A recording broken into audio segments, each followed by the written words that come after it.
আমি একটা মেয়ে, আর আমার মেয়ে হওয়াটা সহজ নয়। কারণ আমাকে সবসময় বুঝে নিতে হয় নিজেকে নয়, অন্যদের আগে। আমি হাসি কারণ ভেঙে পড়লে আমাকে ধরার মতো হাত সবসময় থাকে না। আমার নীরবতা মানে এই না আমার কিছু বলার নেই। এর মানে আমি অনেক কিছু সহ্য করতে শিখে গেছি। আমি কাউকে দোষ দিই না, কারণ আমি জানি সবাই নিজের মতো করে বেঁচে থাকার চেষ্টা করে।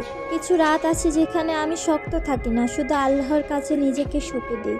আমি দুর্বল নই, আমি শুধু গরিব। আর গরিব মানুষগুলো চিৎকার করে কাঁদে না। একদিন আমি হালকা হব, এই বিশ্বাসটা আমি প্রতিদিন নিজের ভিতরে নিঃশব্দে বাঁচিয়ে রাখি। আমি জানি আমি একা নই, আমার সাথে আল্লাহ আছে, তার দৃষ্টি সবসময় আমার উপর। যেখানে রাত ভয় দেখায় সে আমার হাত ধরেছে নিঃশব্দে। যেখানে মন ভেঙে যায় সে আমার কষ্টকে লুকায় না। তার কাছে সব ঠিক। আমি হাল ছাড়ি